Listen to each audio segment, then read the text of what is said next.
It's a bit of a weird situation to be in if this guy, while preparing for his first ever flight, is, talking to the guy at headquarters, and they're like, hey, so this is the plane you're going to be taking out today. Pretty standard engine, nothing crazy. You're going to be flying around 30,000 feet. And the pilot's like, interesting. And tell me, officer, does the exoskeleton of the craft, is it able to withstand the piercing heat of a laser at approximately firing at the sun's temperature? I'm not sure. I'm not sure. I'd have to check the instruction manual for the aircraft. I haven't actually checked that detail. But if I alert your attention, it's got a pretty interesting feature down here at the wheels for the landing gear. And the engine, flooding it full of power, would that create enough force to be able to escape some sort of traction beam from a greater aircraft? Interesting. What's interesting? Just the thought of it.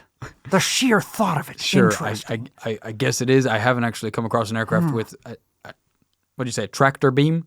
Is that a steel beam that you would put on a tractor? Sure. On a farm tractor? I don't really. I'm just probably going to go ahead and ignore some of these questions and again alert your attention to, because you're going to need to pay attention to this next bit, because the altitude gauge, it is right next to the ejector seat. So I'm going to have to take your attention here, because if you miss this by a millimeter, you could actually be in a fatal situation. So you're going to want to pay attention to on the rest. Sorry, what's interesting? And the altitude gauge? Yeah, I'm showing you where the altitude gauge is. It's right here, but next to the ejector seat. What if one were to reach an altitude beyond the gauge? Are you actually interested in I see here the gauge maxes out at 100,000 feet. What if one were to escape the bonds of Earth? Interesting. Is it not? You would, I guess, technically die from a lack of oxygen. Are you a trained pilot, sir? I'm going to need another craft then. He's learning about airplanes for the first time. Interesting. And my oxygen supply and food supply for the Mars mission, where will it go? Yeah, it only goes up for 2 hours at a time. Food supply. Yeah.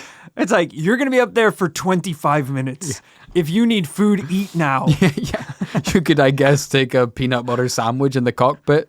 Where are the hibernation pods located for the intergalactic voyage? Well, I feel nauseous doing the cryogenic freezing. Question about the cryogenic pods. There is no cryogenic pod. Are they able to keep soda cool for lesser flights? The sheer thought of being captured and making love to a creature from another world. Interesting, is it not? The guy has just left the room at this point. He's got his eyes closed. So interesting. The guy left to go to the bathroom. The thought of making love for the first time in any form. Interesting, is it not, officer? I've been saving myself. For them. For her. My alien wife. For her. He's got such a picture in his mind. Interesting. Someone who doesn't want there to be another side to a conversation. There could be no one else in that room. Hard cut to him on the alien world talking to a 6-eyed bug with human legs. It's like, what, sweetie? Aren't you excited to meet me? He's like, nothing. It's just... I guess I was just expecting Jessica Alba, but green, I think.